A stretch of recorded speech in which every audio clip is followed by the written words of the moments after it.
do texto, que é o tema, né, desse evento, dessa série de cultos em comemoração ao aniversário desta congregação, da congregação do Siqueira. Eu muito me alegro porque a época quando ela começou, a igreja não tinha recursos para adquirir o terreno em que está construído esse templo.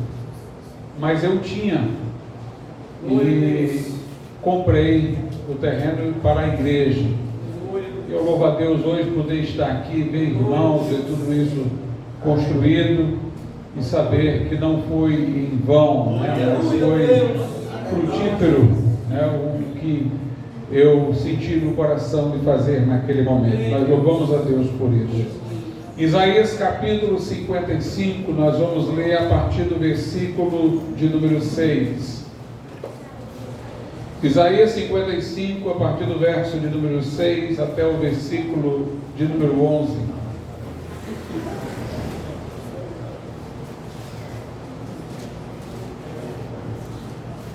Diz assim a palavra do Senhor.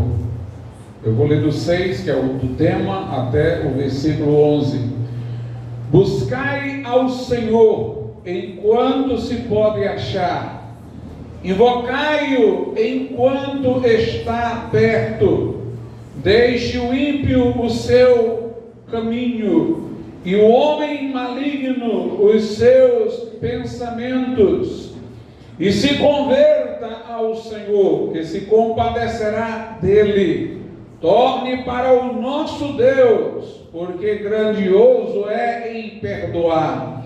Porque os meus pensamentos não são os vossos pensamentos, nem os vossos caminhos os meus caminhos, diz o Senhor.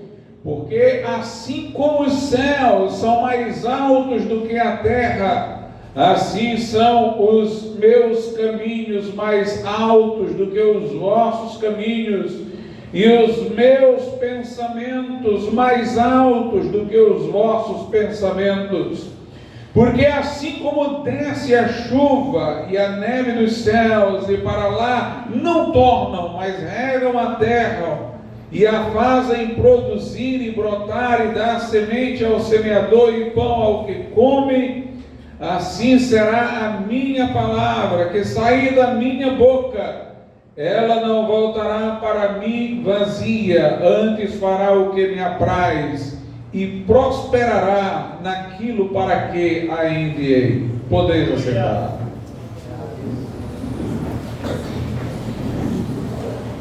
Meus amados irmãos, o capítulo de número 55 de Isaías, ele é muito interessante. Isaías é conhecido como o profeta que antecipou maximamente os fatos que estão narrados no Evangelho. Tendo vivido muito tempo antes de Cristo ter nascido, ele faz alusão a que Jesus Cristo nasceria de uma virgem. Ele faz alusão detalhada ao sacrifício de Cristo no capítulo de número 53, que ele seria tido como desprezado, era homem de dores, experimentado nos trabalhos, não fizemos dele caso algum, mas ele tomou sobre si as nossas iniquidades, ele foi traspassado pelas nossas transgressões, por suas pisaduras nós fomos sarados. Diz o profeta Isaías que ele, depois de na cruz morrer, intercedendo por nós, morrendo substitutivamente, ele ressuscitaria para ver o fruto do seu trabalho realizado e estar satisfeito. É, portanto, como se fosse já um evangelho. O livro do profeta Isaías, ele é citado logo no início do Evangelho de Marcos, quando Marcos vai identificar João Batista como a voz do que clama no deserto. E o capítulo de número 55 é interessante porque ele tem convites chamados para que as pessoas respondam a Deus, para que as pessoas tomem uma decisão, se posicionem em relação a Deus, em relação profeticamente a Jesus que viria. E estes convites, estes apelos que aparecem no capítulo 55 são muito parecidos com aqueles que foram feitos pelo próprio Jesus, quando dizia: vinde a mim todos vós que estáis cansados e sobrecarregados, e eu vos aliviarei. Quem tem sede, vem a mim e beba. Quem crê em mim, como diz a Escritura, do seu interior fluirão rios de água viva. E aqui nós temos um momento em que Isaías está nos chamando a buscar ao Senhor. No verso de número 6, como lido, ele diz: buscai ao Senhor enquanto se pode achar, invocai-o enquanto está perto. É interessante que há uma passagem na Bíblia que parece dizer que o que está sendo pedido aqui é uma impossibilidade. Lá na carta de Paulo aos Romanos, Paulo cita um outro texto do Velho Testamento, em que é dito que todos os homens têm transgredido, são pecadores, não há um justo, nenhum sequer, todos se extraviaram, diz o apóstolo Paulo, se fizeram inúteis. E aí ele afirma: não há ninguém que busque a Deus, não há quem entenda, todos se extraviaram.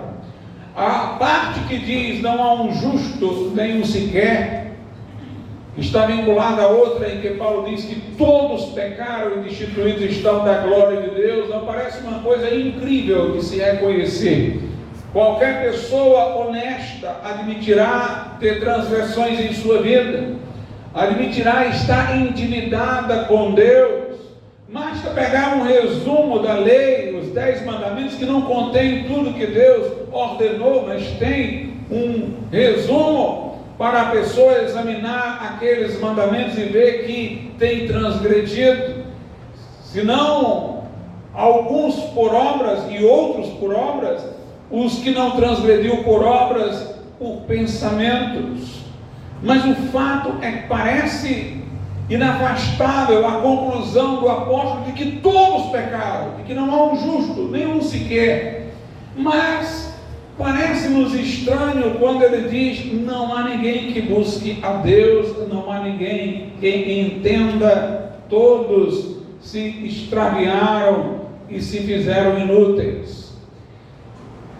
Em que sentido o apóstolo Paulo diz: não há ninguém que busque a Deus?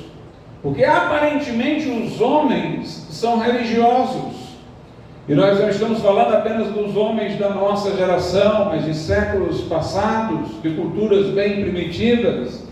Há um senso divinitatis, uma expressão designada por um reformador para dizer que há um instinto religioso no homem. Os homens são vocacionados a procurar Deus.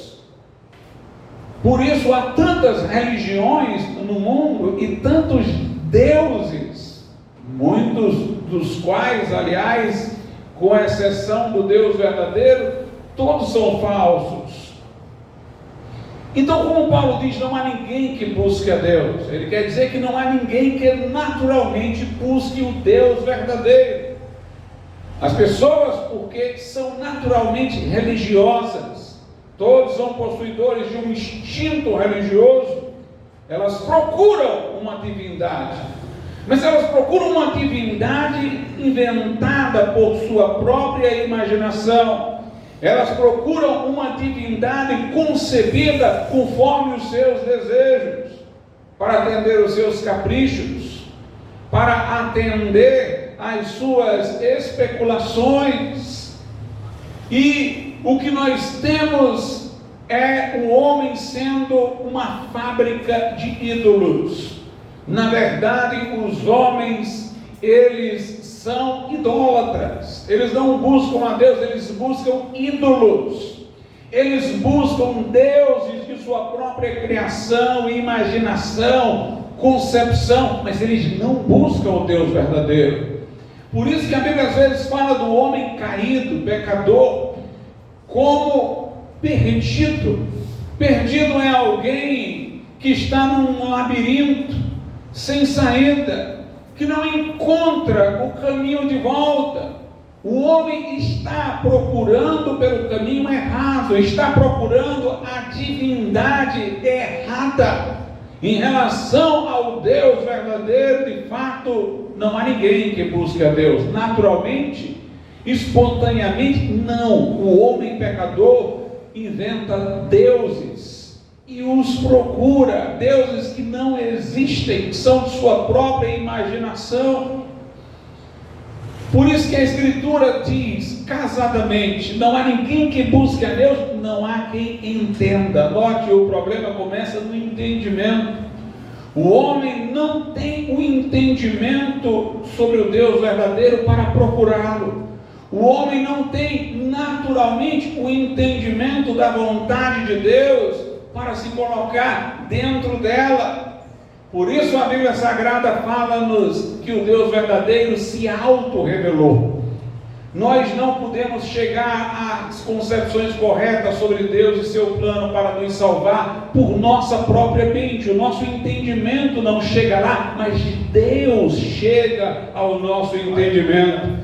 A Bíblia diz, por sua sabedoria, o homem não conheceu a Deus, mas aprove a Deus salvar os crentes por aquilo que é para os homens loucura, pela loucura da pregação, pela loucura da cruz.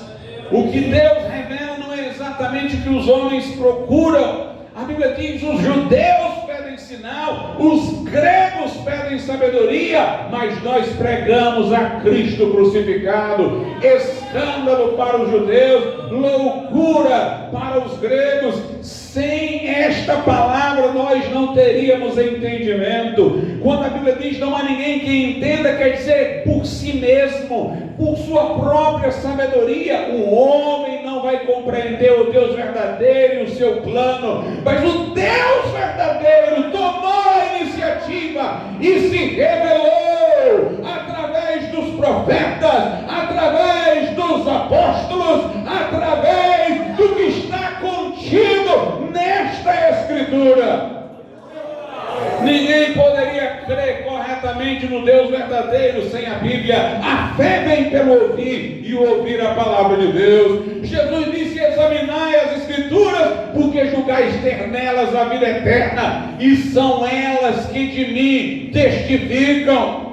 Mesmo os apóstolos puderam reconhecer Jesus pelas Escrituras. A cada momento na narrativa dos evangelhos, alguma coisa Jesus faz, algumas coisas Jesus diz, alguma coisa acontece a Jesus, e o evangelista que está narrando diz, para que se cumprisse a Escritura, para que se cumprisse o que fora dito acerca dele pelo profeta. Em 1 Coríntios 15 a Bíblia diz que o evangelho tem esta mensagem, que Cristo morreu por nós segundo as Escrituras, foi sepultado segundo as Escrituras, e ao terceiro dia ressuscitou. Sem as Escrituras, sem esse óculos você é cego, sem esse óculos você não enxerga nada, você está perdido, você está no labirinto, mas põe estes óculos e você vai ver a vontade do nosso Deus. Aleluia. Esta palavra que nos dá entendimento, ela é a sabedoria de Deus. Nós entendemos porque Deus se revelou, não porque o nosso entendimento chegou em Deus, mas porque Deus, em sua condescendência, veio ao nosso entendimento. Nós não buscaríamos a Deus se seu Espírito não nos atraísse. O nosso coração está tão endurecido pelo pecado, que livremente o homem não vai procurar o Deus verdadeiro. Inclusive, quando o entendimento chega acerca do Deus verdadeiro, a primeira reação do homem não é correr para Deus, é correr de Deus, é fugir. é ter medo. Por isso nós temos na Bíblia Isaías tendo uma visão de Deus dizendo: ai de mim, sou um homem de lábios impuros, habito no meio de um povo de impuros lábios, e ouvi o rei. Quando a pessoa tem o primeiro entendimento do Deus verdadeiro, ela estremece. Quando Moisés foi falar com Deus no monte, o povo disse: vai lá, Moisés, fala tu com Deus, e depois fala conosco. Não fale Deus conosco, porque eles temiam a Deus. Quando você conheceu Deus verdadeiro por meio desta palavra, a primeira coisa que vai vir ao seu coração é temor e tremor. A primeira sugestão que vai vir é de você fugir, temer o juízo. Mas a palavra que está revelando Deus, essencialmente justo, manifestará também que Ele enviou o seu Filho por amor de você. É essa manifestação de Cristo que atrai a Deus a nossa vontade. Inclusive Jesus disse: quando eu for levantado da terra, quer dizer, na cruz, a todos atrairei a mim. É como um imã. O amor de Deus em Cristo é como um imã, nos chamando, nos atraindo. Nós não viríamos se não houvesse essa atração. É o amor de Cristo que nos constrange, é o amor de Cristo que nos atrai. Nós vemos ali que Deus, que no primeiro momento nos assustou, porque Ele é justo, 3 vezes santo, nós somos pecadores, Ele enviou Jesus para morrer pelo nosso pecado, para levar sobre si a nossa culpa, para aniquilar o pecado na cruz pelo sacrifício de si mesmo, romper a barreira que nos separava do céu e abrir o caminho da graça e do perdão. Quando esta parte do Evangelho chega, atrai, chama, o Espírito Santo nos chama oferecendo perdão. Nós que estávamos pensando em correr, pensando em espere um pouco, não corra de Deus, corra para Deus, porque em Cristo Jesus Deus está de braços abertos para lhe receber, para lhe acolher, para lhe perdoar. Buscai ao Senhor. Isso só pode haver através da palavra. Por isso que o profeta Isaías falou tanta coisa antes. Aqui é o capítulo 55, para depois dizer buscai. Porque sem o entendimento que a Escritura dá, sem o Espírito Santo agindo pela Escritura para iluminar a nossa mente e atrair o nosso coração, nós não podemos buscá-lo. Mas o profeta, que já deu entendimento aos seus leitores, que já falou do amor de Cristo por nós, lá na cruz do capítulo 53, agora está dizendo: venham, busquem, buscai ao Senhor, enquanto se pode achar. É interessante que no versículo 1, ele também tem um convite. Ele diz assim: ó vós, todos os que tendes sede, vinde às águas. Olha como parecem os convites de Jesus. Todos os que têm de sede, vinde às águas. E os que não têm dinheiro, vinde, comprai e comei. Sim, vinde, comprai, sem dinheiro e sem preço, vinho e leite. Esse versículo parece contraditório, não na parte que diz para os sedentos vir às águas, mas na segunda parte que diz: vocês que não têm dinheiro, venham e comprem, sem dinheiro e sem preço, vinho e leite. Como é que a gente sem dinheiro pode comprar? Como é que se compra sem dinheiro? Só tem um jeito de comprar sem dinheiro, é comprar com o dinheiro dos outros. Pois a boa notícia é essa: o preço que você não pode pagar, Jesus pagou por você lá na cruz. O que você não pode pagar, Ele pagou na cruz. Ele disse: Pai, está consumado. Nós somos resgatados da nossa vã maneira de viver, não com ouro e prata, mas com o precioso sangue de Jesus Cristo na cruz do Calvário, diz o apóstolo Pedro. Aleluia.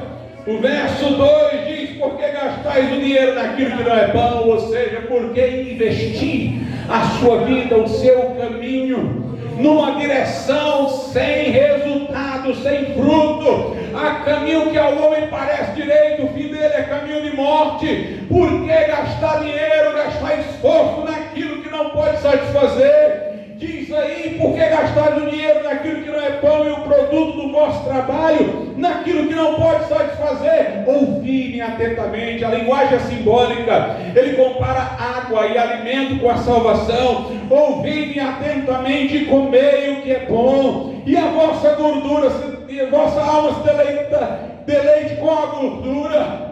Meus irmãos, o Evangelho é que é bom. O Evangelho é que é maravilhoso.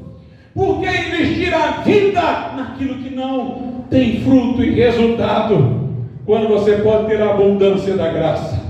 Jesus disse: o ladrão veio para roubar, matar e destruir. Eu vim para que tenham vida e tenham com abundância.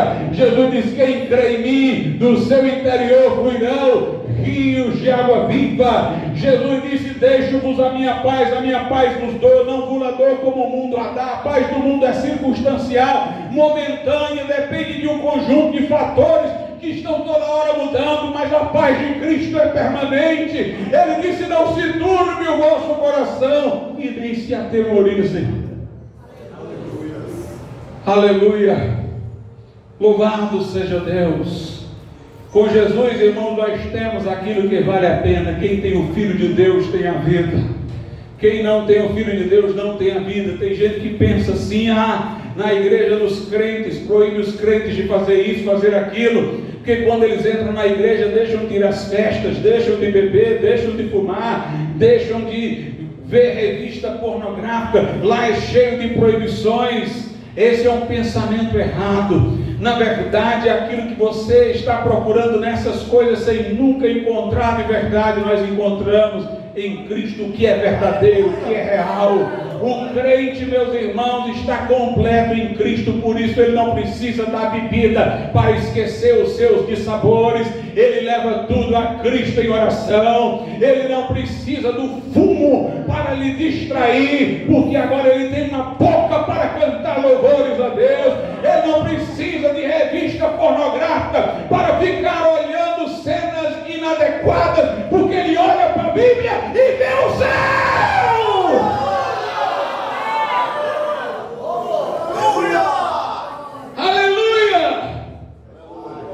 O verso 3 diz: inclinai os vossos ouvidos e vinde a mim.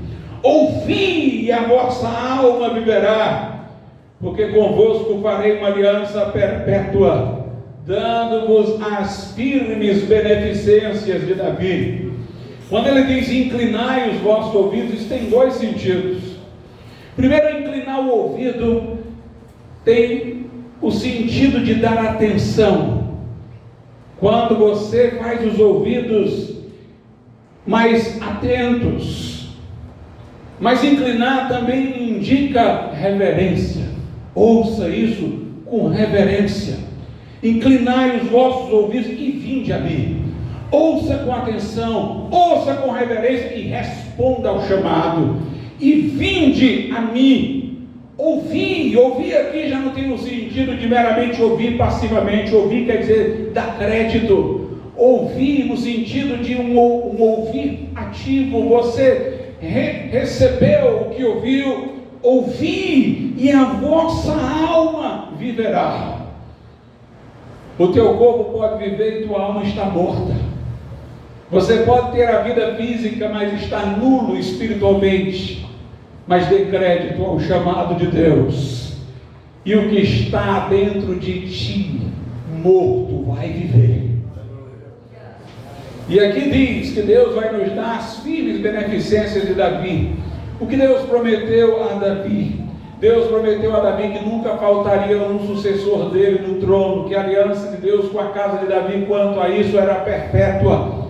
Pois bem, Deus vai fazer uma aliança contigo se você entregar a sua vida a Jesus, de maneira que a salvação que Ele vai te dar, diabo nenhum vai tirar. Jesus disse: dou às minhas ovelhas a vida eterna, nunca jamais hão de perecer, vencer, e ninguém as arrebatará da minha mão. Quem ouve a minha palavra, disse Jesus, e crê naquele que me enviou, tem a vida eterna, não entrará em condenação, mas já passou da morte para a vida. Em Romanos 8:1 a Bíblia diz: nenhuma condenação há para os que estão em Cristo Jesus. A Bíblia diz que a vida do crente está escondida com Cristo em Deus, que o que nasceu de novo conserva-se a si mesmo, e o maligno não lhe toca. O que Jesus vai te dar não é efêmero como a embriaguez, não é efêmero como o deleite da comida, é eterno. Ele disse: quem beber da água do poço torna a ter sede, quem beber da água que eu der nunca jamais terá sede, porque ela se fará dentro dele uma fonte a jorrar para a vida eterna. E aqui no verso 6 nós temos: buscai ao Senhor enquanto se pode achar. Deus achável é Deus em Cristo. Fora de Cristo, Deus deve ser para você um terror. Sem a obra do Calvário, sem o sangue da cruz, sem você se refugiar em Cristo, você vai enfrentar Deus que vem com a espada da lei contra você, e o seu caminho será de condenação. Mas o Deus que você pode buscar e achar para ser perdoado é Deus através de Jesus. Ele disse: eu sou o caminho, a verdade e a vida. Disse Jesus: e ninguém vem ao Pai senão por mim. Buscai ao Senhor enquanto se pode achar. Quando ele diz isso, meus irmãos, mostra que haverá um tempo em que não se poderá achar. Buscai ao Senhor enquanto se pode achar, invocar enquanto está perto. Isso quer dizer que haverá um tempo em que ele não estará perto, haverá um tempo em que você não poderá mais encontrá-lo. Isso tem 3 sentidos. Primeiramente, você vai morrer um dia, e depois da morte segue-se o juízo. Jesus disse: ao Filho do Homem é dada autoridade na terra, nessa existência, para perdoar pecados. Se você morrer sem Jesus, não há esperança na outra vida, não há reencarnação, não há purgatório, não há uma segunda oportunidade. Mas o fogo eterno, o inferno eterno, depois da morte, segue-se o juízo. Você não sabe quando vai morrer, você não sabe quando vai dar o último suspiro. Nós temos visto notícias de atletas que têm morrido repentinamente, em idade jovem, pessoas que de repente têm um ataque cardíaco, descobrem uma enfermidade grave que já está avançada, e o tempo se esgota. Ninguém tem poder para manter o seu espírito dentro do corpo eternamente. Ninguém sabe até quando viverá. Busque ao Senhor enquanto está perto. Busque o Senhor enquanto se pode achar. Você não sabe o dia de amanhã, procure hoje. A Bíblia diz: hoje é o dia da salvação, este é o tempo aceitável. Hoje, se ouvirdes a voz do Senhor, não endureçais os vossos corações. Há uma outra possibilidade, é Jesus voltar agora. Não que Jesus, levando da terra o seu povo, pessoas ainda não venham a se converter. Mas eu digo que se você não se converter até Jesus voltar, tendo ouvido a palavra e resistido, a probabilidade de que você se converta depois disso é bem menor, porque você terá menos ação da graça de Deus depois que a igreja for trasladada ao céu. Este mundo cairá sobre grande tribulação, E surgirá o anticristo, iludindo a muitos e levando muitos ao engano. E ainda que você se convertesse depois desse momento em que Jesus aparecesse nas nuvens para levar daqui o seu povo, você estaria dentro de um mundo sob juízo, em dor, em tribulação, em aflição, sobre flagelos e pragas, sobre o reinado do anticristo e o juízo de Deus e as guerras escatológicas. Se você quer ir com Jesus quando a trombeta soar e ele aparecer nas nuvens, hoje é o dia. Ninguém sabe o dia e a hora que o Senhor virá. Ele virá como um ladrão da noite. Nós não podemos saber se é no final deste culto, no meio deste culto, amanhã ou depois. Então buscai ao Senhor enquanto se pode achar. Invocai enquanto está perto. Mas eu te digo que há um terceiro motivo para você buscar ao Senhor rapidamente. É que se hoje Deus está lhe falando, sua mente está entendendo alguma coisa, o seu coração está se sentindo de alguma forma atraído, quanto mais você resistir, mais seu coração vai se endurecer, mais o seu coração vai se fechar. E pode chegar um momento que o endurecimento vai ser irreversível, fatal.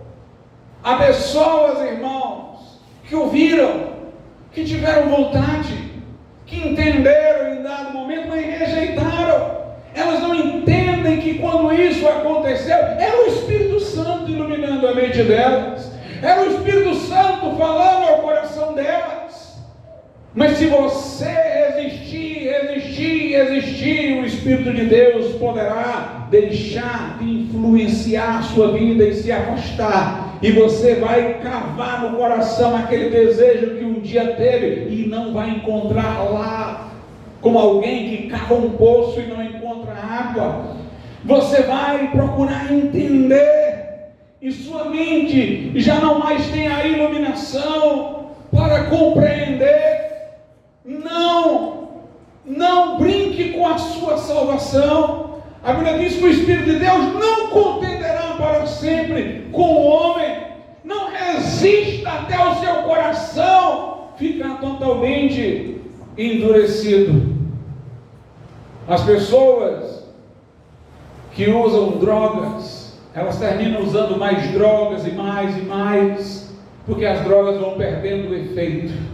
Até que lá na frente elas só tomam droga pelo hábito, elas não têm mais o ilusório prazer do princípio, mas só uma constante destruição.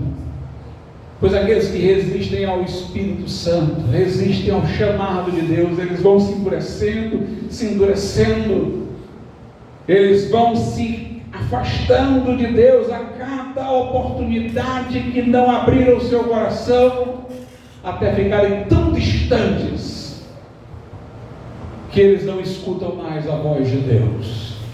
Buscai ao Senhor enquanto se pode achar, invocai-o enquanto está perto. A Bíblia, porém, mostra que para alguém vir a Jesus tem que se arrepender dos seus pecados. Por isso o versículo 7 diz: deixe o ímpio o seu caminho e o homem maligno os seus pensamentos, e se converta ao Senhor, que se compadecerá dele. Torne para o nosso Deus, porque é grandioso em perdoar. Portanto, deixe o seu pecado e creia na promessa do perdão. Deixe o seu pecado e creia que o Senhor vai apagar a sua culpa. É interessante que aqui diz: deixe o ímpio o seu caminho. Não é só deixar de praticar algumas obras, não, é deixar de ter uma visão inteira do mundo. É um caminho que tem que ser deixado. Eu vou deixar de fazer isso, eu vou deixar de fazer aquilo, mas no geral a minha mentalidade é a mesma, não se arrependeu. Arrependimento quer dizer mudança de mente, vem do grego metanoia, mudança de mente. Tem gente que diz, fulano de tal foi para a igreja, depois deixou. Sabe por que ele deixou? Porque nunca mudou de mente. Ele apenas deixou algumas coisas específicas, mas a mentalidade dele continuou a mesma. Ele na verdade disse, eu vou para a igreja, é bom para me ajudar a deixar de beber, porque está acabando com o meu dinheiro, está acabando com minha família. Não é por causa de Deus, não, é por causa das más consequências. Eu vou deixar de fumar, eu vou pedir ajuda dos crentes, porque está destruindo o meu pulmão. Ele não está procurando Deus, ele está procurando a igreja para ajudar a deixar coisas que são destrutivas na sua vida terrena, a sua vida física. Mas a mentalidade ainda é a mesma. Sua maneira de pensar o mundo, sua maneira de entender as coisas ainda é a mesma. Você tem que deixar o caminho que você está. Não é só deixar isso e aquilo, é deixar o caminho. Quem deixa o caminho mau e volta para o Senhor, esse é o que permanece na igreja até o fim. Esse é o fiel. Os que vão e vêm são os que querem só deixar coisas, mas não deixar o caminho. Tem que deixar o caminho. Diz aqui, e o homem maligno, os seus pensamentos, é a forma de pensar que tem que ser deixada, a forma de pensar, os pensamentos têm que ser diferentes. Agora o meu pensamento é em torno de mim, o que é melhor para mim, o que eu quero, o que vai me fazer feliz. Não, é a glória de Deus, é o que Deus quer de mim, é o que Deus deseja para mim, é o que glorifica o Deus que enviou Jesus para salvar a minha vida. Aleluia! Deixe o ímpio o seu caminho, o homem maligno os seus pensamentos, e se converta ao Senhor, e volte-se para o Senhor, que se compadecerá dele. Que coisa gloriosa, porque Jesus já pagou o preço do teu pecado. Deus vai se compadecer de ti. Torne para o nosso Deus, porque Ele é grandioso em perdoar. Deus é grande. Não importa o tamanho do teu pecado. Tem uma passagem do livro do profeta Isaías que diz: vinde e arguí-me, diz o Senhor, ainda que os vossos pecados sejam como a escarlata, eu os tornarei mais alvos do que a branca lã. A Bíblia diz: o sangue de Jesus, Filho de Deus, nos purifica de todo o pecado. Não importa o quanto você transgrediu, se arrependa e venha, que Deus é maior ainda em perdoar. Onde abundou o pecado, superabundou a graça de Deus. E a Bíblia mostra, irmãos, que os nossos pensamentos naturais não são de acordo com a vontade de Deus. O verso 8 diz: porque os meus pensamentos não são os vossos pensamentos, nem os vossos caminhos os meus caminhos, diz o Senhor. Porque assim como os céus são mais altos do que a terra, assim são os meus caminhos mais altos do que os vossos caminhos, e os meus pensamentos mais altos do que os vossos pensamentos. Ou seja, há uma contradição entre o que o homem caído pensa, o que o homem caído escolhe, e o que Deus está querendo dele. Por isso que você precisa se arrepender, se converter, deixar o seu e ir para o de Deus. Você precisa abandonar os seus pensamentos, os seus caminhos que são baixos, pelos caminhos altos de Deus, pelos caminhos maravilhosos de Deus, pelos pensamentos maravilhosos de Deus, que você não os conheceria se Ele não tivesse revelado. E o verso 10 diz: porque assim como desce a chuva e a neve dos céus, e para lá não tornam, mas regam a terra, e a fazem produzir e brotar, e dar semente ao semeador, e pão ao que come, assim será a minha palavra que sair da minha boca. Ela não voltará para mim vazia, antes fará o que me apraz, e prosperará naquilo para que a enviei.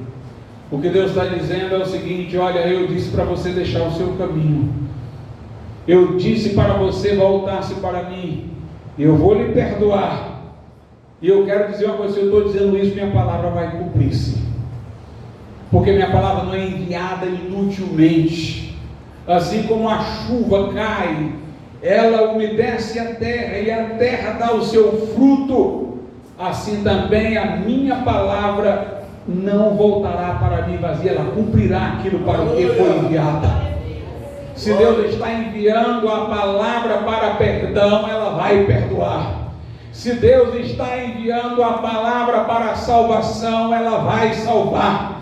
Se você crê, esta palavra vai agir. Paulo diz: eu não me envergonho do Evangelho, porque é o poder de Deus para a salvação de todo aquele que crê. Um centurião chegou para Jesus e pediu pelo seu servo. Jesus quis ir na casa do centurião para curar o seu servo. O centurião disse: eu não sou digno de que tu entres em minha casa, mas daqui mesmo diz uma palavra e o meu servo será curado. Jesus disse: nunca vi tamanha fé em Israel como a deste homem. Vai para casa, que o teu servo está curado. Note, aquele homem creu que a palavra de Cristo pronunciada não voltaria vazia. Se a palavra era para curar, curaria. Se a palavra é para salvar, salvaria. Se a palavra é para libertar, libertaria.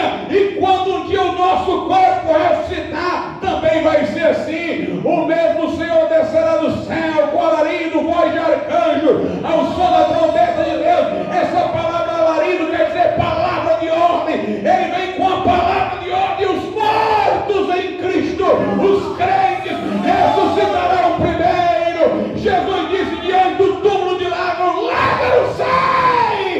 E ele ressuscitou e saiu do túmulo. Esta palavra não volta vazia.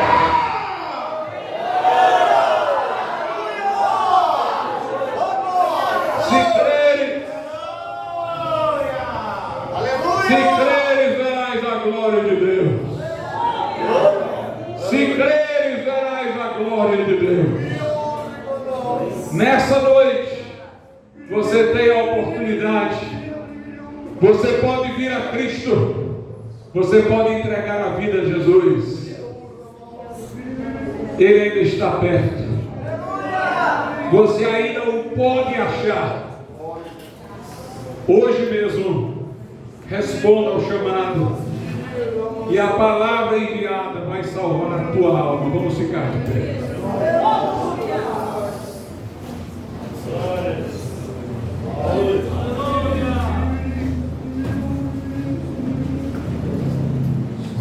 Soberano Deus e nosso Pai, ó Deus, que o teu Espírito opere neste lugar, que a convicção da veracidade da tua palavra, meu Deus, desça aos corações, que mentes sejam iluminadas, ó Pai, corações abertos, que pessoas respondam nessa noite ao chamado do Evangelho, meu Deus, e entreguem suas vidas a Cristo. Salva vidas nessa noite, eu te peço, ó Deus, em nome de Jesus.